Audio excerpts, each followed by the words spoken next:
Senator, it's wonderful to see you. Welcome back. Great to be with you, Maria.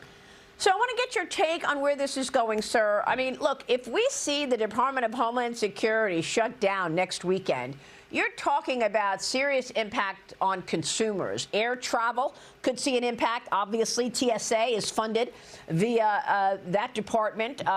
FEMA, the Coast Guard, also under DHS.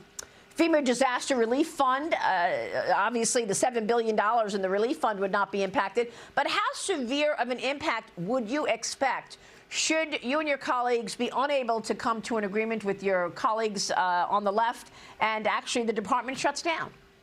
Yeah, Maria, I mean, you make a great point there that the biggest impact will be with TSA, I think, and FEMA continuing to get over those disasters. But regardless, Republicans need to stay strong here, that we're the party of law and order. The Democrats are the party of defund the police, and this is their next effort. I just think that they all need to sit back and remember that Barack Obama deported 3 million people with the same rules that we're using right now. But the biggest difference is he didn't have to deal with sanctuary cities that were aiding and abetting criminals. I really think the sanctuary cities is the problem. It's not ICE so much. ICE is doing a great job in other states, but sanctuary cities are making their job very hard. So we need to stay strong. And ICE is funded. That's what's ironic about this. ICE is already funded through our working family tax cuts bill as well. So again, here's the Democrats taking other industries hostage, the air industry, the air flight industry, and then in exchange for what really is not necessary. Well, it just seems wildly dangerous, once again, to be talking about any agency shutting down after we just got through that long shutdown at the end of the year. Let me get your take on what you may have just heard in terms of my conversation with Paul Atkins on the Clarity Bill and on digital assets legislation.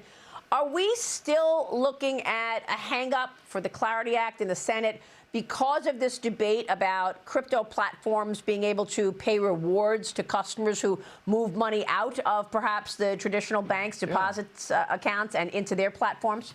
Is that the hang-up? Maria, Maria, I think that's the biggest hang-up is the banks are keeping it from going forward because they don't want that to happen. They're afraid that people will move their CDs, their savings out of their bank account. And community banks, we reloan that money. I get all that. But also I think there's still concern is how criminals use crypto as well and how it's used in money laundering. The Chinese triad using it for money laundering as they still continue fentanyl poisoning, human trafficking, those types of things as well. So look, we want to get it right. We don't want to make the regulations too tight, but they can't be too loose, and it's hard to get it just right. Yeah, and by the way, I don't know this. I don't know if you know this. This is a question out of left field, and forgive me if it is. But we're talking about Nancy Guthrie being missing. And Savannah Guthrie's mother, of course, this story has just, dominated conversations. We all pray for her safety. But the abductors want Bitcoin, right? They wrote this ransom note. They want millions in Bitcoin. Would we be able to track that money to see who, in fact, is shaking down Savannah Guthrie? Well, Maria, I think to a certain point you can, but it's how deep does it go? And I'm not the crypto expert, right, but for some reason, most of these crimes and ransom they want, of course, is in crypto. So there's a reason they like that. Yeah, unbelievable story there. Let me move on to the farmers. I know you've talked so much about the farmers. President Trump loves the farmers. With the U.S. Treasury and the IRS releasing a proposed rule which confirms that farmers will be included in the benefits from this 45Z biofuel tax credit. Senator, you say this is the biggest agricultural win of the year. Tell us more about that. Yeah, Maria, it may be the biggest agriculture win for the decade. 45Z is a tax credit that we refined, again, in the working family tax cuts bill that's going to allow us to take corn and turn it into jet fuel. This is going to help us build that infrastructure out over the next 3 years. And the market of this is triple of our export market. So an average year, we export about 2 billion bushels of corn. This process, turning corn into jet fuel, could consume 3 times that amount. So if you could imagine walking in and say, look, we tripled our exports, that's exactly what this does, and it'll give us much more consistency. And by the way, this isn't the only win for agriculture this week. That India has announced that they're going to be buying $500 billion of agriculture and oil products as as well. Over the next 5 years, that's more than doubled for them. And China doubled their soybean purchases. And by the way, this never happens without President Trump's tariffs. So President Trump's tariffs have forced China and India to the table as well. And then President Trump came through on his promise for the American farmer on this 45Z to turn corn into jet fuel. Huge week for American farmers. Yeah, that is a great point. And the president has used tariffs so effectively. Initially, there was all this hysteria over his tariffs, but look what he's been able to do. And look at all the money that has come into this country. We're waiting on the Supreme Court decision. We'll likely get it this month, right, in February. We'll see what the Supreme Court says about the use of those tariffs in an emergency. But I want to stay on farming for a moment, Senator, because we just spoke with the CEO of AGCO. Eric Hansosha joined me, and we got into the new tools that are available to farmers today, which are changing the game. Watch this. Here's what he said. Have you ever seen an environment like you're in right now with regard to the impact that technology can have on your business? We're in unprecedented times in a couple ways. In 2025, the U.S. bought fewer tractors than any time since before World War II. And it's going to go down 15% in 2026. So the pressure on the farmer is intense right now. It's at a low point. I expect and have been saying for a while now that the next decade is going to be the most innovative decade in the history of agriculture over the last several thousand years. There's going to be more precision technology coming to the market to help farmers through this profitability squeeze than has ever happened in any other decade. And we're investing at maximum rates to help those farmers with that. We launched 14 new products this year, all about automating a feature. We sell kits to make a tractor, an existing tractor, autonomous tractor. You can pull the operator out for certain tasks on the farm. We're using AI to be able to use vision systems to identify the difference between a plant and a weed and only put chemical on the plant, save 60% of the chemical spray. All kinds of solutions like that, using technology to help farmers do their job more effectively. So we're even seeing AI deployed on the farm then, Senator?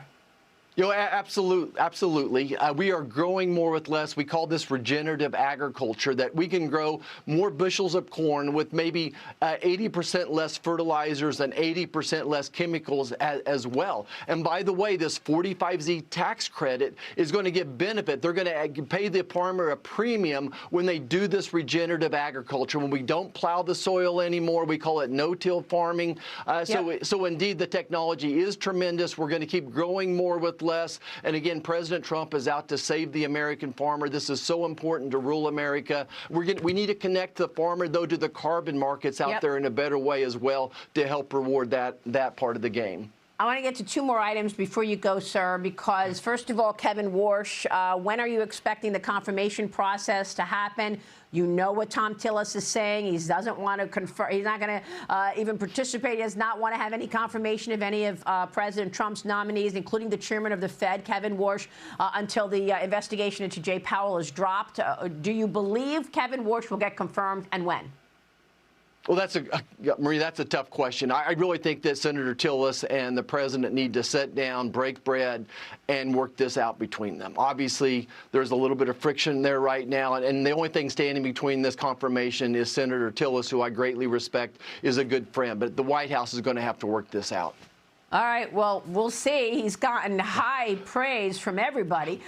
President Trump addressed lawmakers and faith leaders at the 74th National Prayer Breakfast in Washington yesterday. He talked about the administration's religious wins, and the president announced a massive prayer event will be held on the National Mall this coming May. Senator, I know that you hosted the breakfast. How was it? What can you tell us? Yeah, since I have a personal connection to this prayer breakfast. It was 1953. A senator from Kansas bumped into President Eisenhower, also from Kansas, asked, "Mr. President, how are you doing?" And President Eisenhower said, "This is the loneliest job in the world." They invited him to the prayer breakfast, and then that led to this national prayer breakfast. So I was just honored to host it, to continue. By the way, we have a bipartisan prayer breakfast every week. Once a week, there's 20, 25 senators that get together, probably 3 times that number of House members get together on their side.